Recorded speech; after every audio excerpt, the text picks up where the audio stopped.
Well, our good friends at Goldman Sachs have found themselves back in the headlines once again, this time for conveniently getting a free pass from the Trump administration's new round of sanctions against the beleaguered nation of Venezuela and their president, Nicolas Maduro. So, while Goldman Sachs kind of parties on its newfound exempt status, yay, Goldman, the trials and tribulations for the citizens of Venezuela are being exacerbated by the United States' sanction-happy meddling. Our own Sean Stone recently sat down with journalist and author Pepe Escobar and discussed the state of affairs in Venezuela and what the future holds for that poor South American country. How do you perceive this conflict going on currently? Because there's a lot of perspectives as far as the fact of Maduro, the president, trying to essentially recreate the Constitution, creating the super Congress that's basically giving him more power. Do you see this as a potentially good thing for the country, or ultimately only leading to more chaos and dissension and what could ultimately lead to a civil war? Sean, Venezuela, it's extremely complicated. I wish we had like a day to talk about it. But, you know, okay, the basic scenario. The Maduro government, they called for something that is allowed by the Constitution, the 1999 Constitution that was discussed and approved during Hugo Chavez at the beginning of the first Chavez government. In only 4 months, they congregated people, they started the discussion, they made the modifications, there was a referendum and the Constitution was approved. It was a very fast process because the Venezuelans wanted a new Constitution at the time. There is a proviso, yes, you can call for a national, a constituent assembly to discuss possible amendments to the Constitution.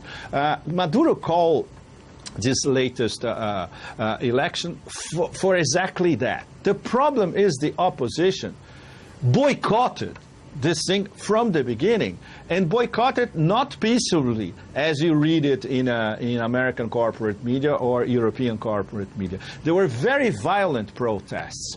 If you go to reliable websites, if you go to Venezuela-Analysts in English, which is a very, very good website that is also critical of many aspects of the Maduro government, you have the actual numbers are there, proving once again that it was not a unilateral, Maduro is killing its own people.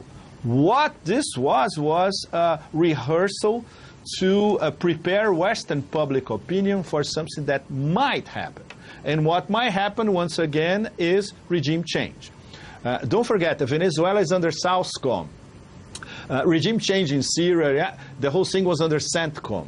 But the difference is, even if Venezuela is in SOUTHCOM, Colombia has a partnership with NATO.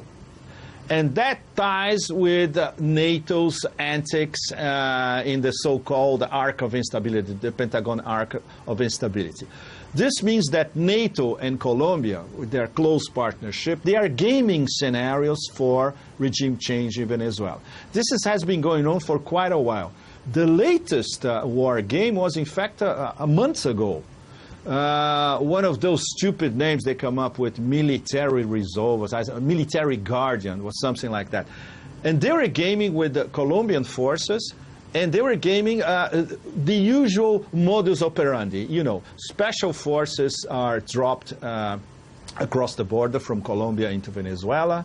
They stir up a lot of trouble. There is potentially a response, a heavy response by the government. The next day we see headlines all over the world, Maduro is killing its own people. And then we have Bashar al-Assad all over again. So, you know, it's not very creative, but it's always the same modus operandi.